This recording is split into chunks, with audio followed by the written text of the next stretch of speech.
All right, everyone, welcome back. They just turned the lights out on me in the museum, so sorry about the darkness. But I am here today back with Jordan Hanssen, who's going to tell us. Welcome back. They just turned the lights out on me in the museum. Amazing so sorry about story. The darkness. But I am here today back with Jordan. So I'm going to bring in Jordan. Tell us. Welcome back. They just turned the lights out on me. Hi, Jordan. Amazing. How you doing? Good to see you. Sorry, fix that echo. Okay, so I am gonna, if you are ready to tell us your adventure, I'm gonna go ahead and bring in your presentation. And I am going to go dark here, literally, because it's very dark in here. And it's good to see you, as always.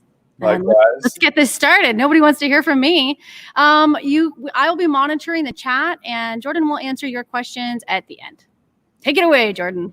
All right, Julia, thank you very much. I want to thank the Foss Waterway Seaport for having me for these little presentations the last 3 weeks. This has been a good thing to get back into. Haven't done them in a while, so it's great to have this experience to be able to do something that I hope is entertaining in these moments that we're stuck inside.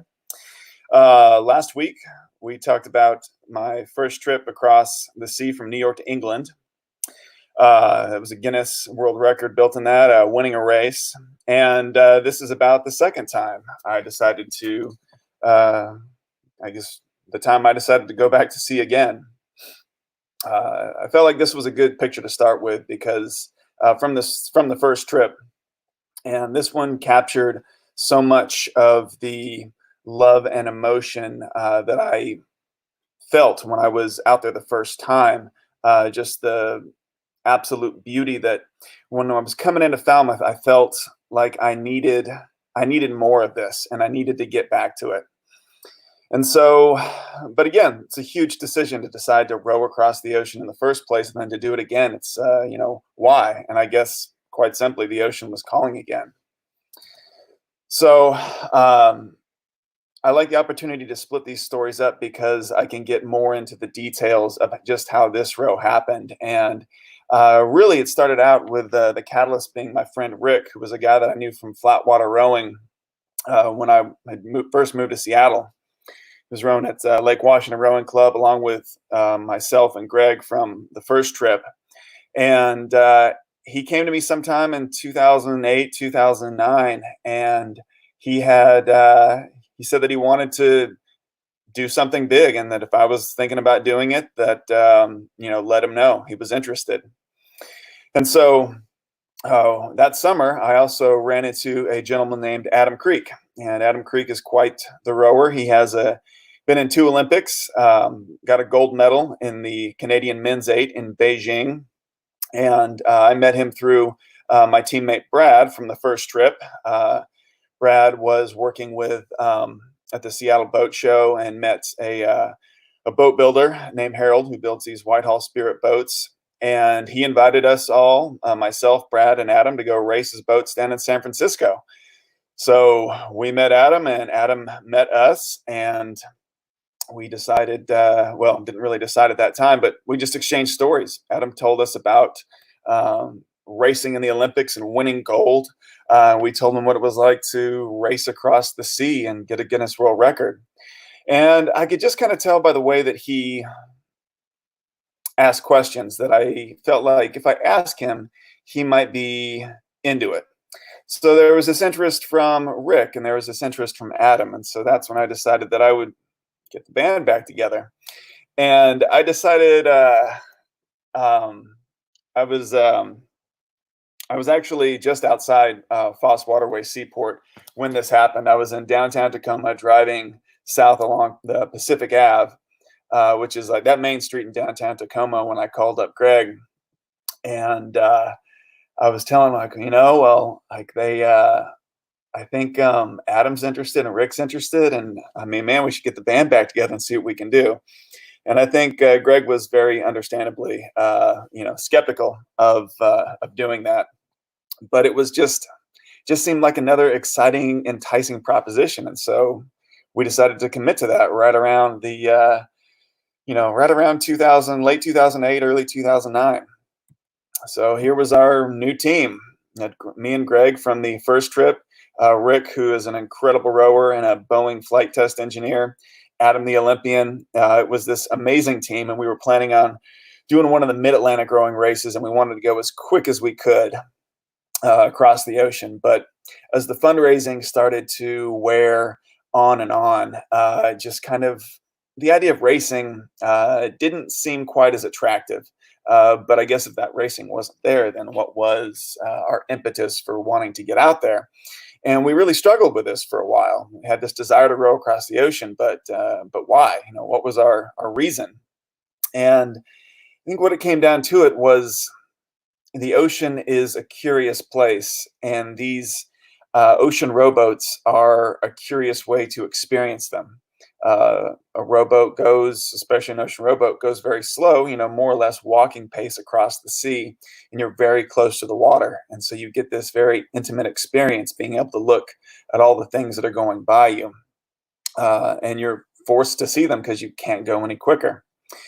And so Adam was building his speaking business. And through all that, he was meeting all kinds of people, taking his gold medal and doing these presentations to all these businesses and organizations. And one of these was the Canadian Wildlife Federation. And so through Adam's connection, we ended up connecting with them. And suddenly these three Americans and this Canadian decided that, we're able to convince the Canadian Wildlife Federation to sponsor us in this educational outreach experience, which was going to be this row across the ocean where we would go collect water samples, using fancy equipment to do temperature, salinity, dissolved oxygen, dissolved CO2. We take psychological tests, fill out surveys every day to kind of figure out what this kind of event was, doing to our mind and our bodies. We would wear these watches to do sleep studies.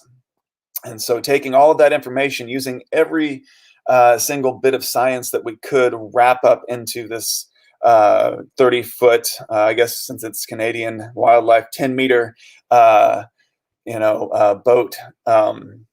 to create a learning experience out of it. Collect all this data and then have a big dome a big satellite dome on the front of the boat so we could communicate all that to students and people back home. And so at this point, this was, nearly 2.5 years into this event. And so for comparison's sake, the first trip, which was just a race, it was 18 months. And there were 4 of us that all lived together in the same house. And we were able to churn through things a lot quicker. And it was a lot more simple because, all we had to do was go win that race. But with this one, everybody was older and more capable, but had a lot more responsibilities. And so we took the boat back into the boatyard and into the lab for the first time. And one of the most wonderful parts of this experience was taking this boat that had been designed to race and redo everything to make it go ideally just as fast, but also have all of the extra power for all of the extra requirements for communication and safety and science that we were doing. So we met some wonderful scientists from really all over North America who gave us these wonderful ideas, and we just folded experiment after experiment into the boat. And so as part of both a test and a PR move, we decided that we would take this new upgraded vehicle of ours and take it around around Vancouver Island, which is 1,200 kilometers, more or less, maybe 700 or so miles. And that was our first test cruise. Well, this was in April this is in April 2012. And at this point, we've been pushing really, really hard. And the fact is that Greg couldn't take the time off to be able to go do this entire trip, which we expected to be about, 20 to 30 days long. And so we needed an extra person on board. And we also needed someone who was going to do the filming. So through that, we ended up meeting a gentleman named Marcus Pukonen, who was another Canadian, and he hopped on board. and he was on the trip all the way up to, well, we went all the way around with us, but Greg joined at the top of Vancouver Island, and he was able to do the last half of it.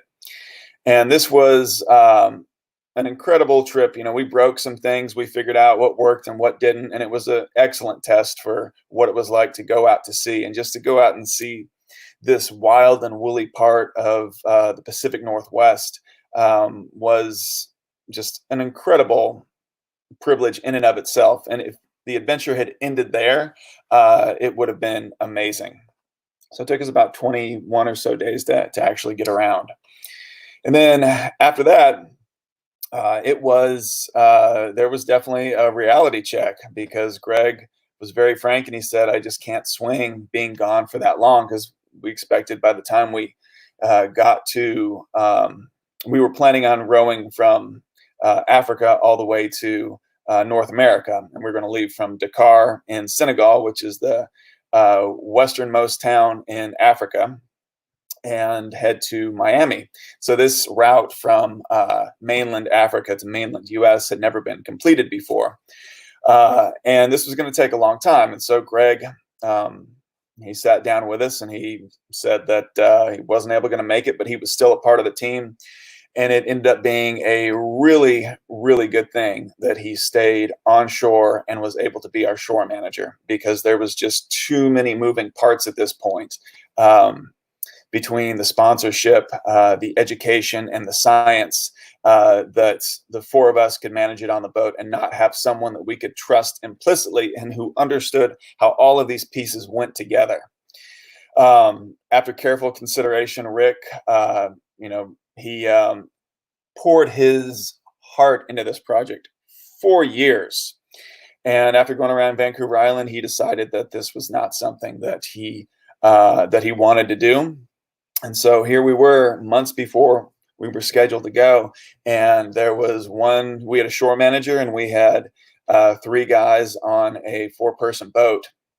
And so Greg and I called up a friend of ours from University of Puget Sound, just up the hill there from the Foss Seaport.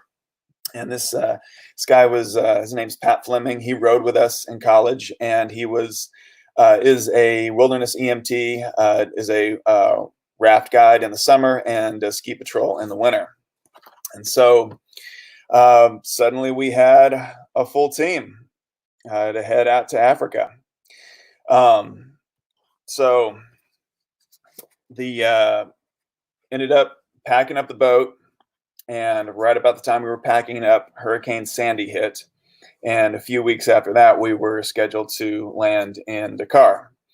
And so all of those things happened. And because Hurricane Sandy didn't affect our particular boat that was shipping in any way, but it affected world shipping overall. And so we arrived in Dakar in early December with the expectation that we would be leaving before Christmas. And so we arrive, and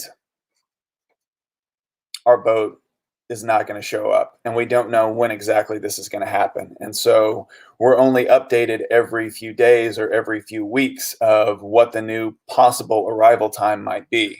And so very quickly, this starts to add up into a whole lot of time. And so we're sitting there on a tiny little island called Ngor Island, just off of Dakar. And there's a beautiful surf break out there, and we have some equipment, and we can do, all of the shore work, but we're here to row across the ocean, and not a lot of that is happening. So we're able to do things like student outreach. This is the international school there, and once we got locked in with the international school, it opened up a lot of local opportunities to go to local schools in Dakar. Through them, we also met the Canadian and American ambassadors and ended up having dinner with them, ended up having a Christmas party at the British Embassy. And so all these crazy experiences were coming together, living on this island, surfing on this surf break, having dinner at the ambassador's house, going into all of these schools and answering questions, and then exploring a little bit of the wonderful land that is Dakar and Senegal in general. So these are some sand dunes just north of Dakar. And we had our photographer, Aaron. My brother was traveling around the world at the time.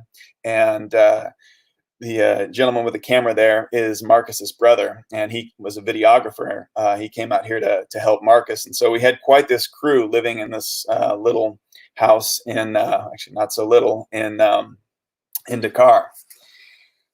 So finally, this, let's see if I can get this video to start. So finally, Here we go, Jefferson. let's see, turn that down.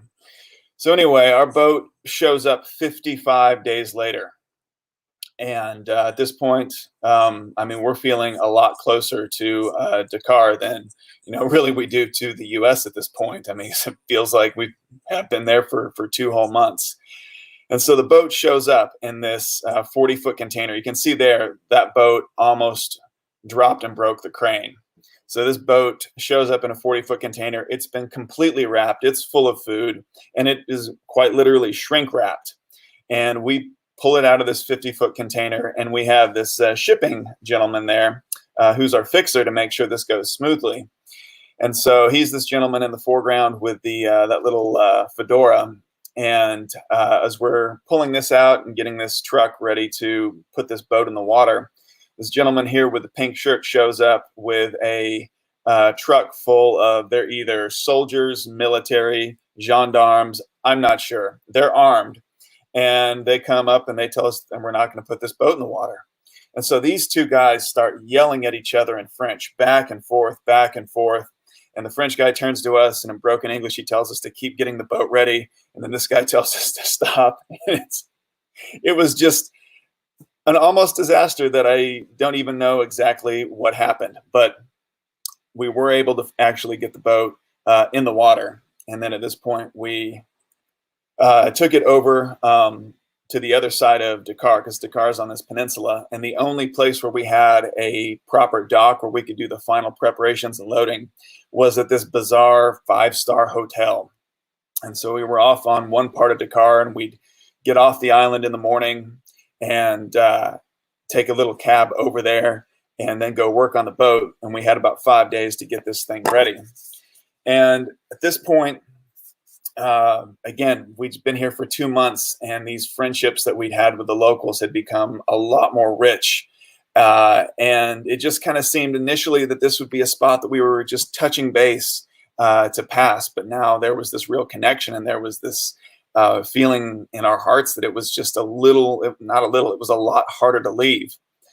And hundreds of people met us on the beach and brought the boat out, let the hull touch the shore, and I blew the conch, and we were off and rowing again.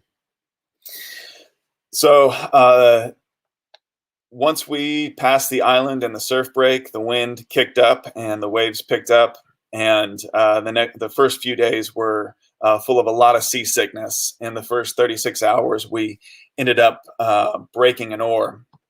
A wave about 6 or 8 feet landed on the deck and just basically chopped one of those oars in half.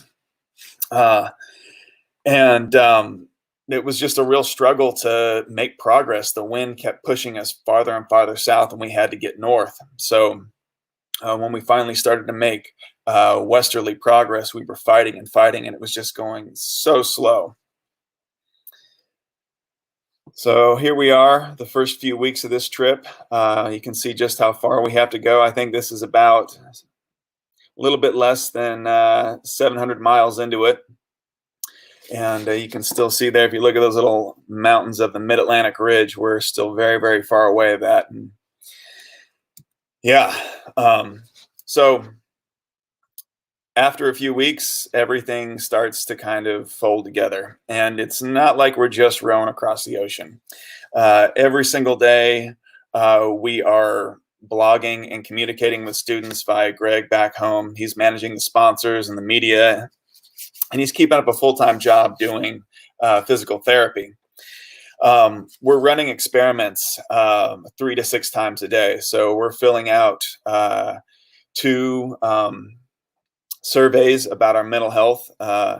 We're dropping something called a CTD, which is conductivity, temperature, and density, and we're dropping that twice a day. And then we're making sure that all of our power systems are working to keep all of our other experiments sucking up water out of the ocean and measuring everything that we've said we were going to measure. So that means that, number one, making sure that our wind generator is working, making sure our solar panels are working, and that's changing day by day based on what the wind's doing, based on how sunny it is, and then changing these filters, making our water. And then that satellite dome on the front is how we communicate what's happening to everybody back on shore. But within that first half of this trip, our wind generator breaks, our electrical compass breaks, and so we have to pull out our manual one and we strap that to the bottom of the deck, and that becomes one of our primary devices. Let's see, what else? Broke another oar.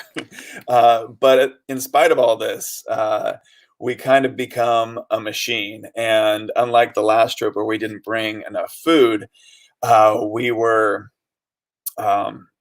we did the food really, really well. Adam had a market up in Victoria that ended up sponsoring us. And so we had an amazing food system. So instead of just barely 3,000 calories, we had 5 to 6. So while we were losing weight, we always felt well fed, and we liked what we had to eat. And then at some point, it reveals itself, all the reasons why I wanted to go back to sea again. And it's because I wanted to have another opportunity to jump off the boat, and especially in the mid-Atlantic where it's a lot warmer, and be able to look beneath the boat and see a bus-size fin whale below me. So humpback whales were jumping out of the water. Fin whales were below us. We were stampeded by more dolphins. Saw giant sea turtles. We saw seabirds every single day. Big billfish would swim along. Sometimes fish would just seem to attach to the bottom of our hull and swim with us for long periods of time. There was a lot less shipping on this route than the first one. One of the most extraordinary things that we saw, though, was one day we're out on deck, and these little they look like little bullets just fly across the boat, these little like lawn darts, and a few of them land. And we'd seen flying fish before, and those had landed on the deck, and we'd pick them up and we'd eat them. Sometimes I'd eat them raw. And what ended up landing on the deck this particular day was a flying squid. And so if you can see this picture of what this incredible creature is, it has enough power to jet itself out of the water using its mantle, which is that long skinny bit right there. And then it has between its fins and its tentacles, it creates 2 sets of wings, and this thing can fly over 100 feet. And so a few of them just shot right across between Adam and Pat, and 3 or 4 of them landed on the deck. And so they're sitting there, and we pull them on the deck. Not pull them, they landed on the deck, but we had a foot well that was full of water. And we put them in there, and these things start inking. Pull them out, and this is really the only fresh meat we've had in a while. So we end up cooking them up in some coconut oil, and they were absolutely delicious. So on the first trip, one of the things that I was most taken was getting stampeded by these dolphins, because that was something that I had never imagined could happen. And I think I was waiting for a moment like that again, because the things that I saw out there, they were beautiful and they were overwhelming. And to be able to be out there with 3 other guys that hadn't experienced this before, I got to see a lot of these things through their eyes. But late one night, Marcus and I were rowing. It was about 2 a.m. in the morning, and a squall had just passed, and the moon was big, but it wasn't full. But it was very, very clear and very, very bright in between these clouds. And I stood up to stretch, and I was looking out into the distance, and I saw this funny-looking skinny cloud just form along the horizon, because even though it was dark at night, you could just see things very clearly. and it looked like a gray, long, skinny cloud. And the longer I looked at it, I realized that it was starting to take on these separate shades, and it was growing. And what this was a moonbow. This was a rainbow at night. I had no idea this thing could possibly exist.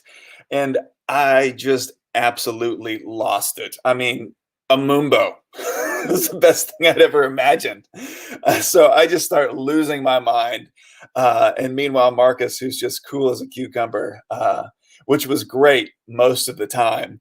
She's like, yeah, man, it's pretty cool. I was like, are you kidding me? This is the most amazing thing ever. And so after the moonbow, we just kept rowing. And this particular trip, we expected it to be a little bit quicker. We expected there to be a little bit more push with the trade winds. But that just wasn't the case with this particular course this year.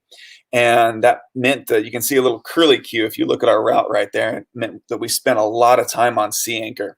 And a sea anchor is this parachute that sits in the water and that's attached to the boat on a long line and holds the bow into the waves. And so while the first trip had a hurricane and kind of rougher water in general from time to time, this was just kind of rough and rugged water the entire time, just very consistently. It wasn't very fast. And a lot of times we were just sitting there on sea anchor and had to get used with just waiting for the weather to change and head out again. And so as we're making our way along, we're just chugging along, making decent time. And we're out on sea anchor again one night. And rain comes, and it's one of these really, really heavy tropical rainstorms. And we're sitting there on sea anchor, just floating along, can't really make a lot of progress, and this thing's just absolutely dumping buckets on us. And then the lightning comes, and Marcus and I are on our watch outside, and we're in our rain gear just getting pummeled. And then the lightning starts getting closer and closer until it's right on top of us. And our radio antenna above us starts to glow. And I can feel, I have this big, long beard at this point, like 3 times the length of this one. And it starts to feel like static energy. And then a huge blast comes down and just overwhelms our eyeballs. And we just kind of sat there and like there was really nothing we could do. We were just going to have to wait this thing out. Meanwhile, Pat and Adam, just because it's their shift, they're sitting there waiting along. And the next morning we can start to row again because the weather's changed and we're making good progress. And then we just can kind of feel things start to speed up. And then the morning of the 73rd day comes along. Now, on the last trip, we made it to shore on the morning of the 72nd day. And so this was one more day than I had ever spent at sea. And we were expecting this trip to Miami to take us, at this point, probably about 90 days. We were between 18 and 20 days away, and we had enough food. And I woke up in the morning after Pat and Adam were on the oars, and they were making really good time. And I could feel the boat just humming along. It was starting to surf down these waves, and I looked at our electronics, and we were going in the right direction, and we were going in the right direction at a good rate of speed. And just at this point, we had about 600 to 800 miles to go. And a few days like this, we could knock off a few hundred, and we could start to get, a little bit optimistic pretty quickly. So I hop out on deck, and I trade places with Adam. I get out in the bow seat. Adam makes his way back. Marcus pops out of the cabin, and he switches with Pat. And, it's out at sea. Everybody has to do their business. And when you're eating the same thing at the same time, things get pretty regular. So Marcus did exactly what he would usually do at that time. Started to do his business on the bucket as we surfed down the waves. And this particular day, it was rough, but it wasn't anything we hadn't seen before. And things are cruising along. The boat's starting to surf. And I look towards the stern, and I see these 2 waves appear out of nowhere. And they look like just walls of water. They're not particularly tall, but they're flat and they're straight up. So I turn the stern to face those waves, and the first wave hits and it rolls through the boat and it dumps 4,000 pounds of water on the deck. And the boat slows down, and that's when the second wave hits. And the boat starts to roll into the waves, and we're capsized.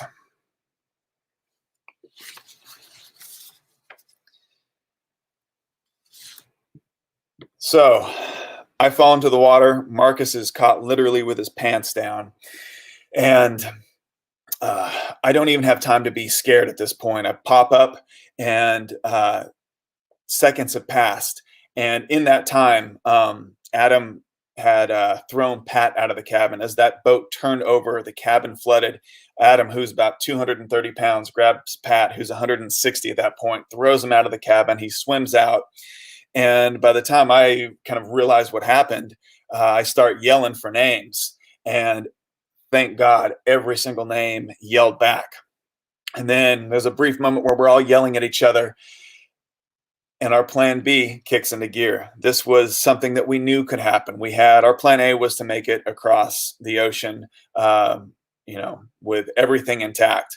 But we had a plan B and we had a plan C, and the goal was to get everybody back home. And so now a capsize is something that can happen to a boat, especially a boat this size out at sea. And so here we were. We had a plan. We start getting the life raft out. We have these little beacons called personal locator beacons. We turn on all of those, and we start managing the situation. So meanwhile, we're still a few time zones away from Miami, and Greg is fast asleep in his home in Bellingham at the time. And about 3 a.m., he gets a call from the Coast Guard, and he knows that if he gets a call at that time, that something bad happens. And so he gets up and makes his way to his office and looks at his big whiteboard and starts taking notes. And so the rescue begins.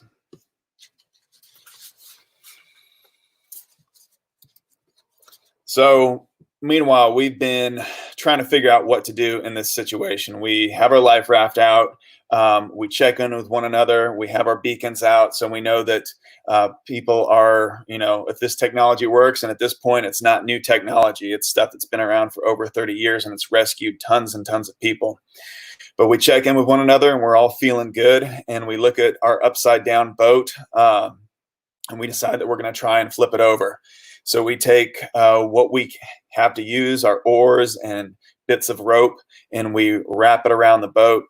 And for 3 hours, we stand on top of the boat and we try and throw ourselves over to flip it time and time again. And a few times it gets really, really close. But even in this water that's relatively warm, about 78 degrees, after 3 hours in it, physical exertion, and at this point, 72 days at sea, not a lot of extra body fat to keep you warm.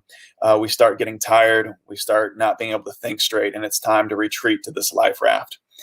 So we hop in there, and Marcus swims into the boat, into the flooded aft cabin, and gets some supplies and brings that out. And one of the first things you do when you're in the life raft is you start to assess what you have. These life rafts have lots of equipment, and so the first thing you do is you give yourself a job and you make sure you know exactly what's there, and you can get an idea of the moves you need to do next. So we were mixing all this stuff together and going through all of our equipment, and a lot of it makes a lot of sense. A little bit of fishing line, some flares, and Marcus pulls out a tiny little book, and it's look at it, and it says it's the Little Bible. So it's literally the size of a postage stamp and probably, half an inch thick. And right now we have water, we have food, and we have our beacons out, and there's really not a whole lot we can do but wait at this point. And so we all kind of look around at one another, and everybody gives a shrug, and Marcus opens up a little Bible and starts reading Genesis, which in the little Bible is just 6 lines. And when he gets to the end of those 6 lines, the sounds of the Coast Guard plane roar overhead just a few hundred feet above us. And we pull down the cover on the life raft, and these 4 engines of this giant airplane are ripping over us. And these 4 Canadians start cheering, USA, USA. And they start flying around us. And the feeling of relief to be found in a situation like that is one of the most amazing feelings I may ever experience. So it starts circling us, and it drops a life raft that gets blown away, and then it drops what looks like a beacon of some kind, and they're dropping this stuff pretty close to us, and then a barrel about the size of a beer keg lands close to us, and we swim out to it. Marcus grabs that one, and he swims back, and we look at the list of things on it, and it says it has some glow sticks, a blanket, some water, and some food. And we're like, well, we have water and food. We don't really need glow sticks or a blanket because we have all this extra clothing. And this life raft is about the size of a bathtub, and we're 4 really big guys in here. And so maybe we'll need this, but we'll save it for later. We don't want this big, keg-sized thing inside the life raft. So Marcus swims it over to the bow of the boat, and we've tied this life raft to the bow of the boat. So we put put this barrel over there, and don't think much of it. And so we're sitting there thinking to ourselves, well, we really wish our radio wasn't flooded over there in the boat so we could talk to the Coast Guard. And so another, let's see here. Before I start that, let me go back to this one. So a few hours into this, the Coast Guard planes switch out, and they drop another barrel. And this barrel has in wax letters all over it, "Open me," with exclamation points. So we bring this one over, and instead of a list of 4 things, it's a list of 20, and one of those things is a radio. And we realized that probably that other barrel was mislabeled, and it likely had a radio in it. So we pull this one out. We start talking with the Coast Guard, and they tell us that a boat has been diverted. We have no idea what it is. It's just the MV Hygiene, and we have no idea what that means, what that could look like. And we're just waiting this thing out and just checking in with the Coast Guard. And when it shows up, it's a giant ship. It's 580 feet. It's a car carrier. It looks like a skyscraper floating on its side. And at this point, the wind is between 30 and 35 knots. The wind is the waves are about 6 feet. And we're on the radio with the Coast Guard. We're on the radio with the Hygiene. And the Hygiene says, well, it's time to cut loose from your boat. So here's this boat. If you remember from the first story, it's named after my dad, who died of asthma when I was 3. And I looked at this boat and I thought to myself, well, this is the last time I'm ever going to see this, but thank God everybody is okay. I cut the line and we began to float towards the Hygiene. They'd placed themselves downwind of us. And you can see here in this video just what that started to look like. So there's the Hygiene. It's absolutely massive. It's about 100 feet tall, 580 feet long. And if you look in the upper right-hand corner that we're coming to, you can see our little life raft as it comes into view. It's very, very tiny, very hard to see. And we're floating towards the Hygiene. And so all along the top of this boat, there are guys dressed in their safety orange jumpsuits. They have their hard hats and their life vests on, and everybody's sitting there, and you can see how tense they are, and they're just waiting for us to get close enough to throw these ropes. So the life raft gets closer and closer, and you can see that wash of the ship. And so that ship is struggling to fight against that wind that's hitting it on the side. And we float towards the bow, where there's these giant propellers that are called bow thrusters, which helps the boat go left and right in a close area. And it's just churning away, trying to fight this wind. And when we get close to the bow thrusters, the water that is gray all around us from these gray clouds is suddenly churned up to this beautiful turquoise, but it's a swift whitewater turquoise. And when we hit that, our rubber life raft starts rolling right next to this rusty car carrier, and line after line gets thrown from the top of this ship, 100 feet down to us. And so it's missing us by feet. We just can't quite reach it just every single time. we hit the stern, that stern wash from these giant propellers, and that thrusts us away from the boat. And so they have to reset up the entire operation and end up getting pushed downwind of us a little bit more. And at this point, it's about 7 o'clock, and we're at a latitude where it gets dark really, really quick. So the same thing happens. We hit that wash and we start traveling down all 580 feet. We're missing line after line. It's getting so close each time. And they've lowered a 40-foot rope ladder. And we're finally able to grab onto this. We start climbing out of this, and hand over hand. And I'm looking down at this life raft below me, and I've just never been more confident that I'm going to climb up anything in my entire life. I just have these vice grips for fingers. And on top is this wonderful crew. They're from it's a Japanese flagged ship that has a Bangladeshi captain with a Filipino crew. And these guys they give us hugs, they wrap us in blankets, and they tell us, "You're okay." And we're sitting there because we've just gotten off our boat, and we're basically just sitting there in our underwear because it's been really hot in our life raft. So we're walking through this car carrier, which is just a giant parking lot that at this point on this trip is empty, and it's headed to San Juan, Puerto Rico. So we walk into one of their offices. They have some hot soup for us and some blankets, and one of the officers comes down, and he's dressed sharply. He has his officer's uniform on. There's little epaulets on the side. Really like handsome, sharp-looking fella, not a hair out of place. And he looks at me, and I have this long, blonde, sun-bleached hair, this giant beard, tattoos, and I'm in my underwear, and I'm barefoot. And he just leads me up into the bridge where I meet the captain.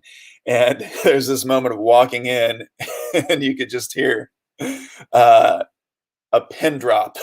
And they hand me this radio, and suddenly I'm talking to the Coast Guard again, checking in, and these guys were pretty much said the equivalent of "just doing our job, citizen." And I just struggled to try and express some iota of the right kind of gratitude. But I was just like, well, thank you. Here we are safe on the ship, whereas just hours before we were lost at sea. And so many of these things had come together to make us almost completely whole again. So at the end of that, we got these jumpsuits that were all a lot smaller because they were built for a group of Filipinos and not a bunch of large Viking-looking dudes. And so they were all 3/4 lengths, and everything got rolled up and looked like high waters. And we spent the next 24 hours sleeping and watching Bollywood movies with the crew. We made it to San Juan, Puerto Rico. And at this point, this point right here is where we just gone through, basically customs without any documentation, and we're okay to embark, okay to land in Station San Juan. This is just a few hundred feet away from the walls of Old San Juan, and we're looking. What you see in everybody's eyes is everybody's looking at someone they care about who has showed up, because Greg, in the last 48 hours, has been an absolute rock star. He has managed this crisis from shore, which is all of our sponsors, all of this media, all of these student expectations, and all of this is happening, minute by minute. And he's brought a whole family there, brought all of the media, and here to meet us on shore. So Greg lets us hug everybody else, and he literally kind of comes out from behind the shadows, and he said, "I hope you guys are ready for a big day tomorrow," because he'd set up almost 30 interviews, because we wanted to make sure that we were going to tell our story. We didn't want anybody else to tell it but us. So starting at 6 a.m. the next day with about 4 hours of sleep, we're talking on the Today Show, and we're doing we turn this hotel lobby into our PR war room. We have laptops are out, phones are ringing, presentations are getting put together, phones are getting handed out, there's pizza and there's beer, and I'm doing these interviews with a phone in one hand, and I have so much nervous energy. I'm in the hotel gym, lifting weights while I'm doing it. And at the end of this, it just seems like, what really sure what we did. We just reacted to all of these things that had headed our way, and we had felt like we had accomplished something. But at the end of this, there was the question of, what about the boat? So Tuesday rolls around, and the CEO of our sponsor, Canadian Wildlife Federation, a guy named Wade Lunsey, and his wife Karen and his daughter Olivia, they show up, and the question that's kind of on everybody's lips is, what about the boat? And I mean, that's the real question. This boat is floating. The Coast Guard at this point has done, they have an algorithm they use for the rescue that basically they can just keep running. Doesn't cost anything. It's just basically shows their algorithm for what the wind and waves are doing to a boat about this size. And, the wind and waves are reacting with the boat, this whole time. So at this point, last time we saw it was when we cut away from it, and this drift has been creating a search area that's growing bigger and bigger. And that was all on Saturday morning. And now it's Tuesday evening, and we're trying to figure out, is this even worth it? And the question is like, I don't know, but the energy seems to be going in that way. And we start researching, we're going to need an airplane, going to need someone to fly it. It's got to be it can't be a small Cessna. It's got to be a real airplane that can go out there and have some time. And Wade, he's like, so, what about this boat? And after doing this research, answer I came up with was, if we don't look for it, we're not going to find it. And if we look for it, we're probably not going to find it either. And it's potential to be very expensive. And at this point, I'd found a pilot. He quoted us a price, and it seemed like there was still a chance. And I go back to Wade, I tell him what's going on, and he says some of the scariest words I've ever experienced at this point in my life, and that was "go for it." So I have no idea what the chance of success is, but if there's the opportunity to try, I can't give up. So the next morning, we meet our pilot, this Puerto Rican guy named Raul with a scar on his cheek, who was really gregarious. And he told us, he said, "Amigos, we're going to find this boat. We're going to hop in this airplane, and we're going to fly out to a place where not a lot of people go." And then he whips out this personal locator beacon. And I looked at one of those, and I thought to myself, well, at least I know they work. So we hop in this twin engine turboprop, and our mascot from the very first trip had made it on the boat the second time around, and Marcus had managed to grab it. So this little plastic dinosaur named Rex had made it on the boat, made it on the life raft, made it on the Hygen, the car carrier, and now it was going to go up and look for the boat. So we're up there flying along. Raul tells us to take some sleep. He'll wake us up when we're in the search area. And we're up there with our photographer, Erin. She was photographed our first trip, and Christopher, who is Marcus's brother. Because Marcus and Adam were Canadian citizens and didn't have their passports, they wouldn't let them on the flight.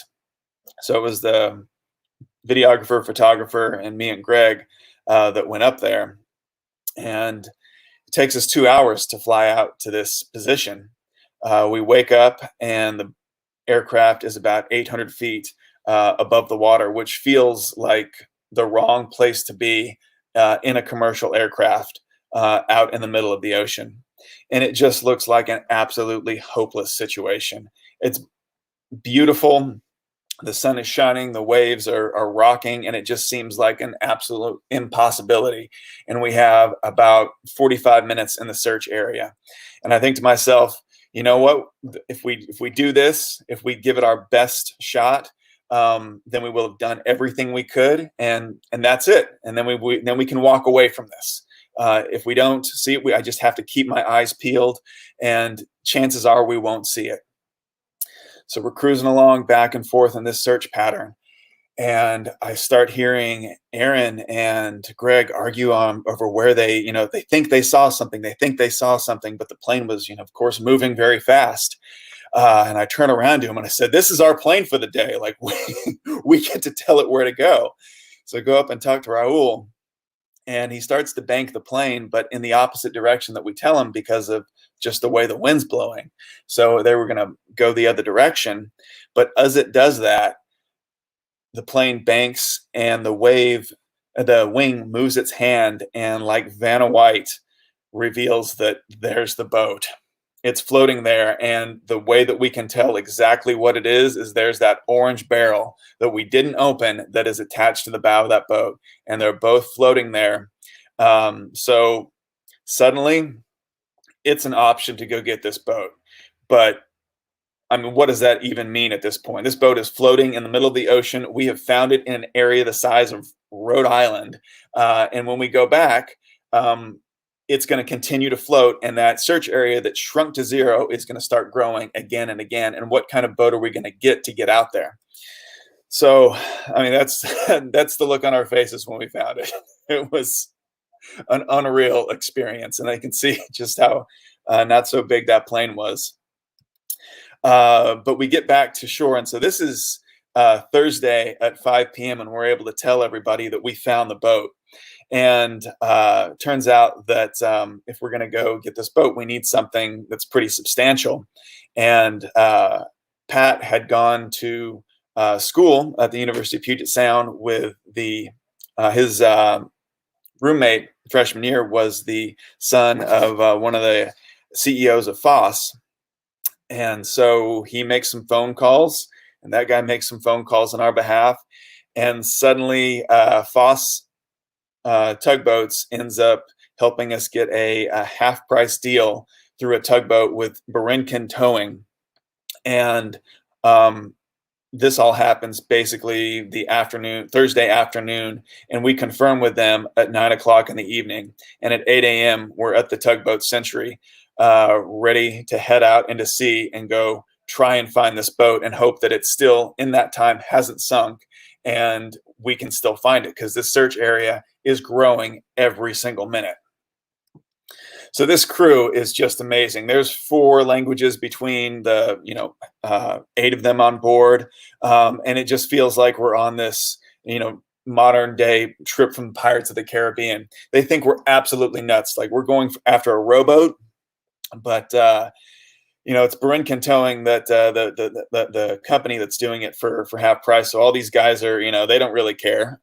They're just going to think we're crazy for trying to find this boat in the middle of the ocean.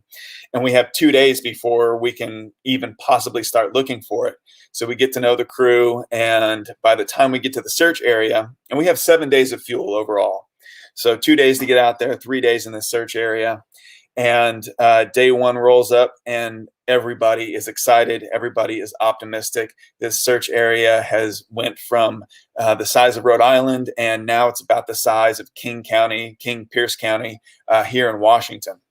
But that's still a huge area for a tugboat that only goes about 12 miles an hour. So we start searching back and forth, and we have the binoculars out.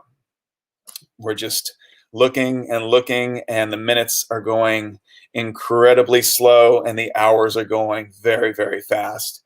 And at the end of the day, it's just clear that if we're really serious about this, we got to get this airplane up again. And we got to see if we can find it the next day. So I call up Greg. They set up the airplane for the next day, and day 2 rolls around. Everybody's very optimistic. We know when the airplane is going to take off. We feel like we just have to be close. We just need some eyes in the sky to get some kind of angle on where this boat is, and then we'll be able to see it. And the hours just slip by. Like they're taking off in the morning, and noon goes by, 1 o'clock, 2 o'clock. By 2 o'clock, I just want to know that they've landed again. 3 o'clock rolls around, 4 o'clock. And by this time, just all of the energy has sapped its way out of the boat. And this just feels like the biggest possible fool's errand. There's still some light. We're still looking, and 5 o'clock, I'm looking out from the crow's nest when this guy named Jorge comes out, and he goes, dude with a beard, they found your boat. And so it was 20 miles away. And so suddenly we had this search area dropped from the size of a county to the size of a city. And it was just a little bit closer. And so we had to run very slowly all night because we didn't want to accidentally run over this boat, because it's still just very, very small. So the boat just kind of cruises, this Century just cruises along at about 3 knots throughout the night. And the morning of the third day, everybody's up. The crew who was on deck, they don't go back to bed, and everybody's scanning the horizon. And Erin sees something on the horizon through her camera. The captain sees something on the radar. They both go out and they start yelling at me to use the binoculars up on the top of the ship. And I look out, and it's a beautiful day. There's no white caps, but still the swells are big enough that just barely, just a little bit on the horizon, about 3 or 4 miles away, we're seeing a little sliver of gray and maybe a sliver of orange as this rowboat just bobs up and down in the middle of the sea. So we get there, and the crew, they weren't going to hop in the water and help us, pump this thing out. And so they were just going to stay on the Century, which made a whole lot of sense. So Marcus and I swim out. They send us an air hose, and we blow out the water from the bow and the stern. And then we wrap it up with some strong rope and webbing. And the crane lets out all of its line from the tugboat. And the tugboat starts revving the engines as Marcus and I hold on to the edge to try and flip this boat over. And it takes us twice to finally get it up. And I hold it in place while Marcus gets on deck and starts pumping the water out of this thing and gets the boat stable again. Then we pull it up on deck and bring it down to the ground. Pull it up on deck and bring it to the deck. And find just about everything we had, but everything was very, very waterlogged. We were able to find Adam's wedding ring, all of our passports, tens and tens of thousands of dollars of scientific equipment that was still good, and over 30 hours of footage, our data, and that footage ended up getting on Dateline. And we were as whole as we could be. And I guess after all these years, I guess the big question is, this was one of the most exciting 10 days of my life. And it was an unexpected, exciting 10 days. I mean, we went out for an adventure that we chose. And at the end of it, it was an adventure that chose us. And things didn't end the way that we wanted.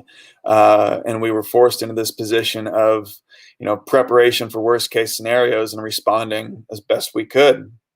And I guess I still don't know how exactly I feel about it. I'm glad the boat is back at, on shore. It felt great not to leave that out in the ocean. That was very important, but it ended up costing a lot of money. And I was very glad that we were able to get that footage. So it got on Dateline, and the Canadian Wildlife Federation could get that PR from that. And it is just the thing that happened, and I'm proud of it, even though it wasn't the way that I wanted it to go. And if I could change it, I guess I would row into Miami, but I don't think I would be moved in the same way. Thank you.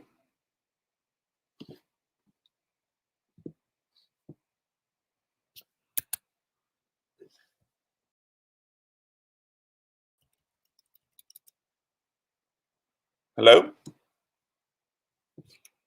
Oh. Here we go. Here I am. I am back. Thank you, Jordan. That was amazing, as usual. I'm just gonna, because I know you couldn't see this, Jordan, but here's some of the comments. Can you see that? I love That came through Sandy. while you were going. Here's some of the ones that are coming in over in the comment section. We're trying a new Awesome. software Terrific. here, so I don't Thanks, know if Dwayne. you can see the comments, but I'll Suzanne. display them for you here. Here's another one.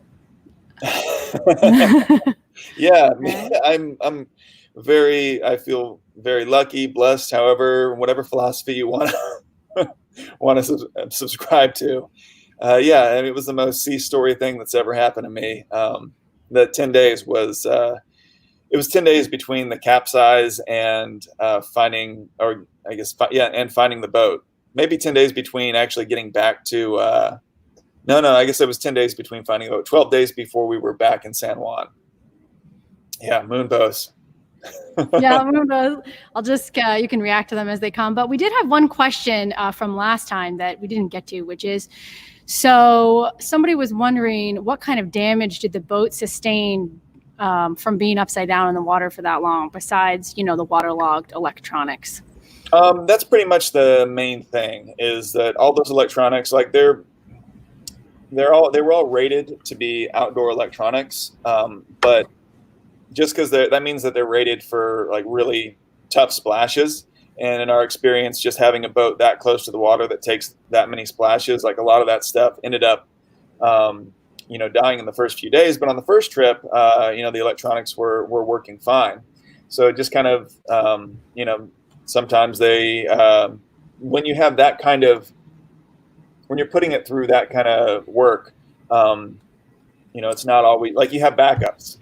And the problem was pulling it out of the water. Was really the best scenario we could have had. There were no white caps, but there were still these rollers. And having done it once, I think I could have figured out how to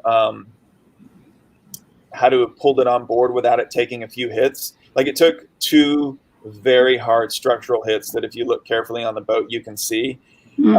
And that was not great at all. And it was swinging across the deck. It's honestly, it's a wonder that no one got hurt. There's things that I would have done is I would have used the oars. I would have figured out a way to tie them to the bow and the stern, and that being able to push and pull with a long stick probably would have allowed us to keep a lot more control out of them, because once something that's 3,000 pounds on the end of a string starts moving around, it's Right. hard to get back and control. Jessica, yes. So with the data, so we got the data, and the thing that we learned about on this trip is that OAR Northwest has ended up doing 5 trips, 2 across the ocean, 2 down the Mississippi River, and 1 down the Columbia. And so with the data, with the sleep study, a lot of this data ended up being more anecdotal. So, in order for data to be really useful, you have to collect a whole lot of it. So we were wearing these little watches that collected our sleep study data. And from that, the conclusions were that basically, like, the way they measure your lack of sleep is the same way they would measure you for like the same algorithm that you would do for drinking. And so we got to the level of sleep that, if we had done a test based on whatever algorithm was in this little watch that they gave us, that we would have been, too impaired to drive.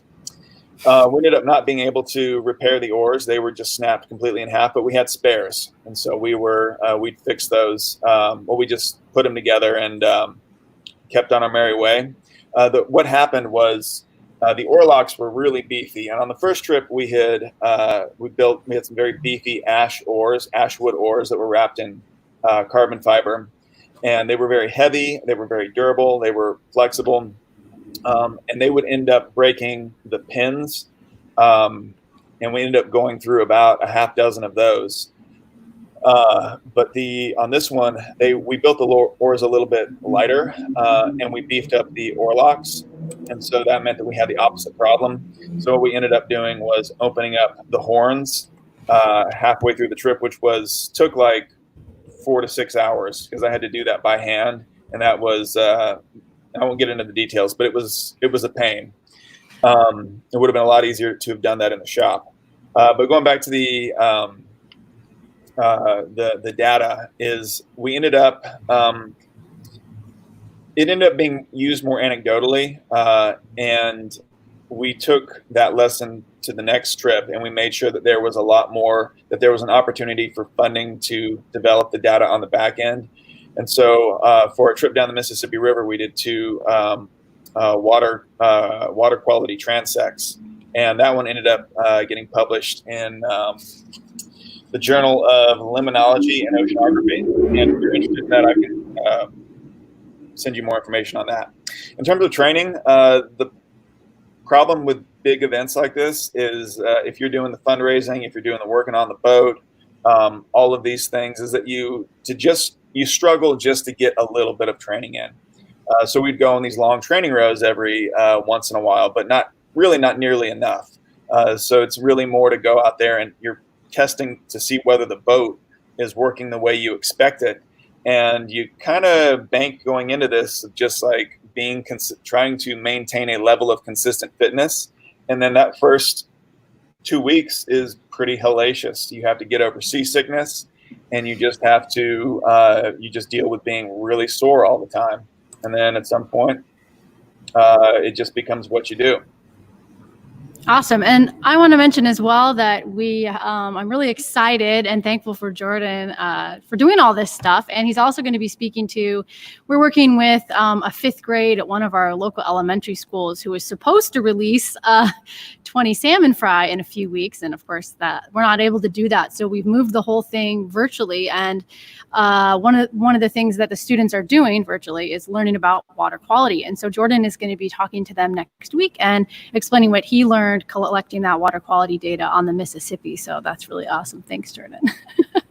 Sure. And I don't see any more questions coming in. So I think that's it for tonight. I apologize. The heat and lights are off here in the museum, so I'm cold. But I really enjoyed that story, Jordan. And yeah. Thank you very much.